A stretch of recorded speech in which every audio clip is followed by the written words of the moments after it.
Nipah സ്ഥിരീകരിച്ച കോഴിക്കോട് ഇന്ന് കേന്ദ്ര സംഘം പരിശോധനയ്ക്കെത്തും.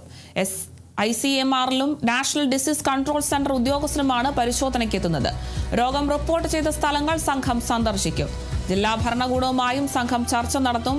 നിപ്പയുടെ ഉറവിടം കണ്ടെത്തുകയാണ് ലക്ഷ്യം. അതേസമയം കോഴിക്കോട് മെഡിക്കൽ കോളേജിൽ ചികിത്സയിൽ കഴിയുന്ന രാമനാട്ടുകര സ്വദേശിയുടെ നില ഗുരുതരമായി തുടരുകയാണ്.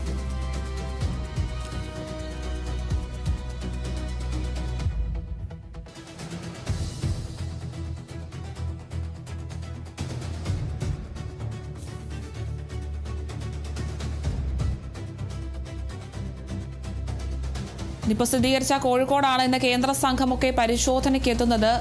ICMR-ലെയും നാഷണൽ ഡിസീസ് കൺട്രോൾ സെന്റർ ഉദ്യോഗസ്ഥരുമൊക്കെയാണ് പരിശോധനയ്ക്ക് എത്തുന്നത്. പ്രദേശത്ത് കർശന നിയന്ത്രണമൊക്കെ ഏർപ്പെടുത്തിയിരിക്കുകയാണ്. വലിയ രീതിയിലുള്ള ജാഗ്രതാ നിർദ്ദേശങ്ങളൊക്കെ പ്രദേശവാസികൾക്ക് നൽകിയിട്ടുണ്ട്. എന്തായാലും രോഗം റിപ്പോർട്ട് ചെയ്ത സ്ഥലങ്ങളൊക്കെ സംഘം സന്ദർശിക്കാനാണ് സാധ്യത. ജില്ലാ ഭരണകൂടവുമായും ഒക്കെ സംഘം ചർച്ച നടത്തുന്നുണ്ട്. നിപ്പയുടെ ഉറവിടം കണ്ടെത്തുക എന്നതാണ് ഇതിന്റെ ഏറ്റവും പ്രധാനപ്പെട്ട ലക്ഷ്യം.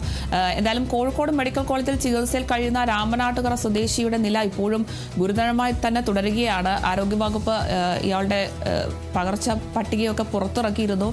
എന്തായാലും നിയന്ത്രണത്തിലൊക്കെ ആണ് ഇപ്പോൾ ഈ ഒരു പ്രദേശം ഒട്ടാകെ. എന്തായാലും നിരീക്ഷണത്തിലുമാണ് സമ്പർക്കം പുലർത്തിയ ആളുകളൊക്കെ ഇപ്പോഴും കഴിയുന്നത്. എന്തായാലും ഇവർക്ക് ലക്ഷണങ്ങളൊന്നും കണ്ടെത്തിയിട്ടില്ല. എന്തായാലും വലിയ ജാഗ്രതാ നിർദ്ദേശം തന്നെ പുറപ്പെടുവിച്ചിട്ടുണ്ട്. ഇത്തരത്തിൽ ICMR-ലെയും നാഷണൽ ഡിസീസ് കൺട്രോൾ സെന്റർ ഉദ്യോഗസ്ഥരും ഒക്കെ പരിശോധനയ്ക്ക് എത്തിയ ശേഷമേ ഇനി എവിടെ നിന്നാണ് ഈ ഒരു രോഗത്തിന്റെ ഉറവിടം എന്നതിലൊരു പൂർണ്ണ രൂപം ലഭിക്കുകയുള്ളൂ. എന്തായാലും രോഗം റിപ്പോർട്ട് ചെയ്ത സ്ഥലങ്ങളൊക്കെ സന്ദർശിച്ച ശേഷമായിരിക്കും ഒരു റിപ്പോർട്ട് ലഭിക്കുക. ജില്ലാ ഭരണകൂടവുമായും ഒക്കെ ചർച്ച നടത്തും. നിപ്പയുടെ ഉറവിടം കണ്ടെത്തുന്നതിന് വേണ്ടിയിട്ടാണ് ഇവർ ഈ ഒരു പ്രദേശം സന്ദർശിക്കുന്നത്. എന്തായാലും ഇപ്പോഴും ചികിത്സയിൽ കഴിയുന്ന രാമനാട്ടുകര സ്വദേശിയുടെ നില ഗുരുതരമായി തുടരുകയാണ്. വലിയ ജാഗ്രതാ നിർദ്ദേശമൊക്കെയാണ് പ്രദേശമൊട്ടാകെ ആരോഗ്യവകുപ്പ് നൽകുന്നത്.